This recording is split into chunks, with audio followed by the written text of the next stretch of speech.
The lands we represent are some of America's last best places, and stewards of these lands are the true conservation heroes. For over 30 years, they have trusted us to show their property's unique intrinsic value, monetize that value through a sale, and see to it that the next landowner will protect the legacy they've built. This is our niche, and as its guardians, we go beyond the role of a typical land broker. One of the ways we do that is through a short film series which tells the land story. If you love old Florida like we do, you're going to really enjoy today's property.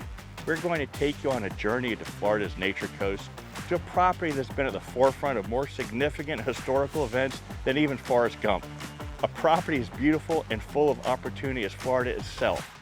It has survived 500 years of conflict for control, been the site of not one but two extinct cities, and one of Florida's first toll roads. Yet, today this 4,000-acre coastal property, just 25 miles to the state capital, is as pristine as when Florida's largest landowner, Ed Ball, stewarded over it. Amazingly, it's one of the last two remaining undeveloped but developable large properties left on the entire coast of Florida, Georgia, and Alabama. This is a story of how caprice, along with good land stewardship and strategic planning, secured this property's position as one of modern Florida's signature places. Join us as we take an inside look at Old Magnolia. What public schools don't teach is this area is the epicenter of human civilization in North America. In fact, just a short distance from here, Dr. Jim Dunbar of the Alcilla Research Institute and his team discovered the oldest known evidence of humans on this continent.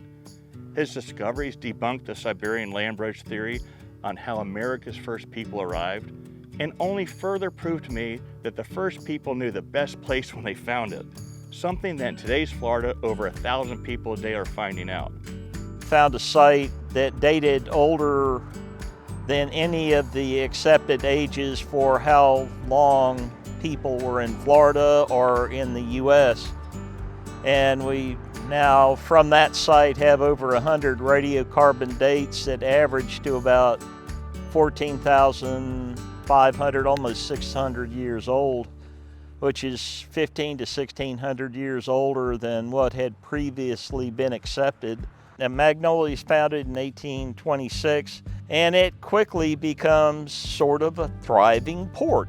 Once one of Florida and Southwest Georgia's most important seaports, the now extinct town of Magnolia had its own bank, printed its own money, had numerous mills, and even a U.S. custom house. And Old Plank Road was one of Florida's first toll roads that way back in 1851 charged a whopping $1.20. Yet today, like an episode of Unsolved Mysteries, but for one graveyard, all the evidence of this once thriving coastal port has disappeared. Old Plank Road was a competitive alternative to the rail line into St. Mark. So there were two ways to get into Tallahassee that were tried and true, I guess, if you want to call it that way. One was Old Plank Road once it got built, and the other one was the rail line from St. Mark's to Tallahassee. And that cut off Magnolia and it withered on the vine. Then again, along the south property line grew another port town, Newport. It became so crucial to international trade that during the Civil War, it was the #1 most important port for the federal government to blockade. This town, too, came to a strange demise, as being burned down not by the Yankees, but the Confederates themselves, just prior to their eventual win at the Battle of Natural Bridge. It, too, was never rebuilt. It's an amazing story of forgiveness that Florida has. Despite these occurrences on the 2 miles of river frontage, not one evidence of human civilization can be seen. It's as if nothing has ever happened. For 75 years, this area was the personal hunting property of Florida's largest landowner, as time here finally stood still. The remains of Ed Ball's hunting cabin can still be seen next to Newport Springs. Meanwhile, things weren't still in the surrounding area. Known for its wild game and biodiversity, over 1,000 square miles were bought up by federal and state agencies for refuge, state parks, WMAs, with 85% of the coastal areas forever remaining in their natural state. After a 175-year hiatus, the sleeping volcano of Florida's development has awakened here yet again.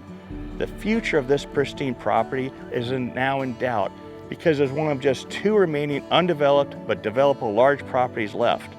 The DOT right-of-ways are purchased, lots are already platted, and national builders and others are descending upon Leon and Ocala County's last remaining undeveloped private lands. Today's landowner has balanced generational wealth, recreation, and timber to meet his family's needs. Like you know, I've been in this land space for a long time, and so I've learned how to appreciate a great tract of land and just how rare, what type of rarity it has when you have navigable waterfront that's crystal clear and cold and good for swimming, when you have a spring, when you have a sink, when you have just oak trees everywhere and extremely heavy game, turkeys running everywhere and deer running everywhere. It's very, very rare to come across that. It's more common in a state park. It's not a common ownership thing of a private landowner. So it is exceptionally rare for a tract to have these types of qualities. So probably the funnest thing to do, we'll throw a boat in the river and we will run down the river to St. Mark's, and you just literally tie up at the docks and go in and eat at the Riverside Cafe. Right here, kind of encapsulated by the property is a little restaurant called Oots, which is a little dive restaurant that we go to all the time. And of course, if you want something more, it's 12 miles up the road to Tallahassee, or about the same over to Crawfordville. And so there's just no travel required to hit the airport, to hit restaurants, to hit shopping. So my wife, she doesn't hunt. She rides her horses and then she wants to head to town. That's pretty easy to happen from here. It just offers me peace that I don't get kind of anywhere else in my life. I have a big family, and so I've got 15 tree stands and 15 fields and feeders, and so my camp fills slam full of kids and family. I have a giant Blackstone griddle and I cook everybody breakfast, and we'll kill 3 or 4 rack bucks that morning that are all hanging from the racks, and there's Kawasaki mules running and horse riding, and that's a really rare thing to have a property with that much diversity and large enough to host that big a crowd. And so that's what really gets us going about this place. It's kind of silly to say it this way, but we're overrun with turkeys. They're literally just running down the road in front of you in groups of 15 or 20. They make a lot of noise in the mornings as they're just bombing down into your fields, and so they bring a lot of excitement to the property. We love to turkey hunt, so a lot of that occurs. But we have just a tremendous population of turkeys. It's hard to believe it's been over a decade since we trademarked the term social storm properties. Back then, people didn't like to talk about it, and few considered that bad things could actually happen. Unlike today, when the news gets crazier almost by the hour. Our clients are some of America's smartest investors. Many share a biblical worldview, and like us, many of them saw the handwriting on the wall that there is nothing or no one to slow down our society from its current path. Through our role as advisors, we've earned the trust and insight of some of these financial leaders, shared our social storm strategies, and helped them create a modern real estate portfolio that focuses not only on protecting their financial wealth, but protecting their most important wealth, their families. There will be another COVID-type event or worse. We've developed a scorecard, concepts, and methodology that helps landowners accomplish multiple needs such as safety, protect hard assets, preserve wealth, and even recreation. Our scorecard for Old Magnolia is through the roof. It has exceptional hard assets in the form of timber, which is safer than money in any bank. It has some pasture land. There are 2 cabins. The population density is low as there are 1,000 square miles of surrounding federal and state lands. The crime in the area is almost non-existent. There are freshwater springs, sinks, and rivers. It's only a short boat ride to the Gulf of Mexico for great fishing, and the game flow is exceptional. This is 100% the kind of place one would go for the next pandemic or worse. Timber is one of the best hard assets to own. It grows as a crop, yet there isn't a specific time that must be harvested. It can wait out bad markets or bad weather. Its value also grows independently as a commodity in its different forms. Today, it's at the epicenter for energy, fiber, wood, conservation, and even carbon. The loblolly and slash pine here is strategically positioned for multiple markets in today's new carbon economy. On top of that, few places grow better timber or have better timber markets than we do here in North Florida. This property is pretty famous for just how high the site index is. The trees grow exceptionally fast here. You would come and you would look at the soil and you would think, oh well, it's not farmland, and it's not. But if you get kind of below into the sublayer of it, it's got exceptionally strong growth proponents for pine timber. We work with a timber specialist out of Thomasville who tells us that our growth is above average. And our greatest sort of measuring stick here is we did sell last year 400 acres of timber behind what is now the camp. And that timber was 23 years old, and it cut for over $2,000 an acre. So that gives, and that's just a final cutting. Of course, that had had a thinning initially as pulpwood, and then it had a thinning as chip and saw, and this was the final cutting, which is very early. 23 years to have saw timber is pretty remarkable.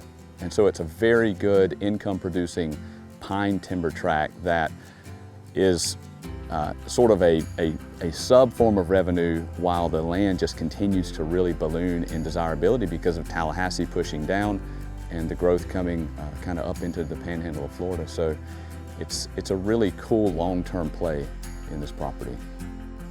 I think the message that needs to come out is like, this property offers above average growth rate return on the trees, and also like above average appreciation growth because of the pressure on the development coming down, and just how certain it is that over time, you know, the land's going to become pretty desirable for all kinds of future uses, and that it hasn't been restricted from any of that yet.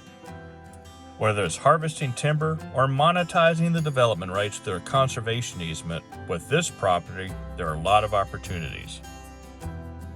John Steverson with Holland & Knight here in Tallahassee, former Secretary for Department of Environmental Protection, former Executive Director of the Northwest Florida Water Management District, have worked with all water management districts in the state, worked for 3 different governors spanning different administrations in environmental capacities. Love to be outside, love things all conservation outdoors. My career has been based on preserving Florida's wild outdoors. Florida is definitely leading the nation in purchase conservation easements. What the legislature has come to realize is that the conservationist landowner is truly the best manager of those properties. And we are seeing historic levels of funding back to when the program first began in the late 1990s and early 2000s. At the time, that focus was on fee simple purchasing the property outright. The state realized there was so much involved in the management of these properties.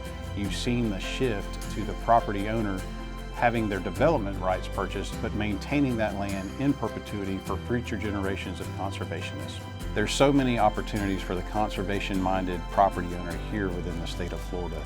All the conservation easement programs, all the mitigation programs that are available to you, you have the ability to monetize your property, yet maintain that for your family and future generations and for the wildlife of this great state.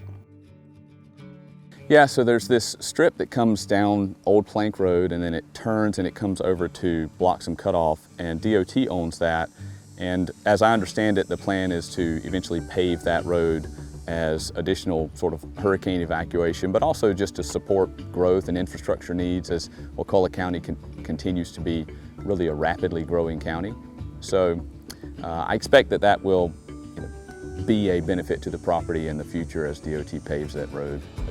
Yeah, so our northern line for at least a mile joins an already approved PUD that has probably 1,000 homes in it.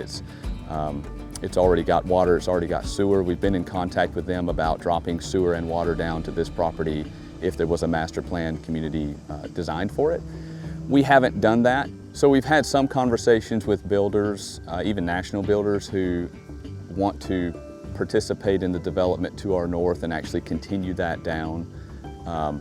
We aren't interested in that. We're not developers, but I think that value transfers over to whoever is our successor here. So that's a pretty exciting, but again, a pretty rare opportunity on a waterfront tract. So when I bought this tract, across the road there was 1,000 acres, and I went ahead and bought that 1,000 acres just so I could control the quality of the area, and I subdivided that into ranchettes, most of them about 20 acres, and I built beautiful homes on them, and I sold those for somewhere in the ballpark of $600,000 a piece. And so across the highway over here you'll see really nice homes popping up, and that's our work. That's our goal of keeping this property feeling good, keeping it valuable, and controlling the sense you get when you come down to this area. So, if Patrick Smith had written a follow-up to his famed book, A Land Remembered, he could very well tell the story of North Florida from this very property.